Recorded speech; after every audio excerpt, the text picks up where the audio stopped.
Hello കൂട്ടുകാരെ, ഇന്ന് നമുക്കൊരു പഴങ്കഞ്ഞി കുടിക്കാൻ ആഗ്രഹം. അപ്പം അമ്മേനോട് പറഞ്ഞിട്ട് പഴങ്കഞ്ഞി ഉണ്ടാക്കി കേട്ടമ്മ.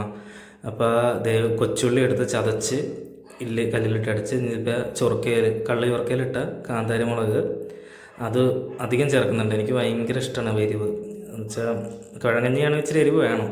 അപ്പോൾ അത് ഇട്ടിട്ടും അമ്മ അതിൻ്റെ കൂടെ കല്ലിലിട്ട് നല്ലോണം ചതയ്ക്കും. നല്ല ഇടിച്ചിടിച്ചെടുക്കണം, നല്ലോണം ചതയണം, എന്നാലേ എരിവ് കറക്റ്റായിട്ട് കിട്ടത്തുള്ളൂ. അത് കഴിഞ്ഞിട്ട് നമ്മൾ ഇന്നലെ ചോറ് കുറച്ച് ബാക്കി വന്നിട്ടുണ്ടെന്ന്, അപ്പോൾ അത് അതിലേക്ക് ഇട്ട്, തണുത്ത ചോറാണ്, അതിലേക്ക് ഇട്ടു. കണ്ടിട്ട് തന്നെ കൊതിയാവുന്നു. മൊത്തം ഇട്ടിട്ടുണ്ട് കേട്ടോ. അത് കഴിഞ്ഞ് പുളി കുറഞ്ഞ തൈരാണ് ചേർക്കുന്നത്. കാര്യം എന്താണെന്ന് വെച്ച് കഴിഞ്ഞാൽ മറ്റേ വിനാഗിരിയിലിട്ട ഇതായത് അതിൻ്റെ പുളി ഉണ്ടാവും മുളക്. അപ്പോൾ അതും ഇച്ചിരി ചാറായിട്ട് ചാറും ചേർക്കുന്നുണ്ട്.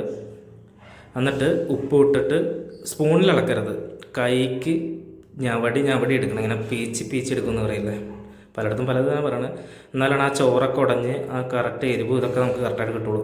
അതുകൊണ്ടല്ല കൈ കൊണ്ട് ചെയ്യുന്നത് പ്രത്യേകത, നമ്മൾ മലയാളികൾ മാത്രമേ ചെയ്യുള്ളൂ. അങ്ങനെ നല്ലോണം ഞവടി ആഹാ അന്യായം. നല്ലോണം തിരുമ്മി എടുക്കുക. ആ ഉള്ളിയും പച്ചമുളകും കാന്താരി മുളകും എല്ലാം കൂടി എടുക്കുക, ഞവടി. എന്നിട്ട് പഴയ നാരങ്ങാച്ചാർ ഇരിപ്പുണ്ടായിരുന്നു, അത് കുറച്ച് ചേർക്കുക. അത് കഴിഞ്ഞിട്ട് അമ്മ എനിക്ക് കൊണ്ടുവന്ന് തരാം കേട്ടോ, രാവിലെയാണേ. എന്നിട്ട് അത് ഇങ്ങനെ എല്ലാം കൂടി പീച്ചി ആ മുളകും ഇതും കൂടി ഞാൻ എൻ്റെ കൈ കൊണ്ട് പീച്ചി, ഇച്ചിരി വെളിച്ചെണ്ണ ഞാൻ ചേർത്ത്, പച്ച വെളിച്ചെണ്ണ, ആ നാരങ്ങാച്ചാറും ചേർത്ത്, അതെൻ്റെ പൊടിക്കൈയാണേ വെളിച്ചെണ്ണ. എന്നിട്ട് അവനൊരു ഉരുളയാക്കിയിട്ട് നല്ല അന്യായ ടേസ്റ്റ് തന്നെ. ഇതിൻ്റെ ടേസ്റ്റൊക്കെ പറഞ്ഞറിയിക്കാൻ പറ്റില്ല. ഉപ്പും പുളിയും എരിവും ഒരു കാന്താരിയും കൂടി കടിച്ചു കഴിഞ്ഞാൽ എൻ്റെ സാറേ ഒരു രക്ഷയില്ലാത്ത ടേസ്റ്റ്.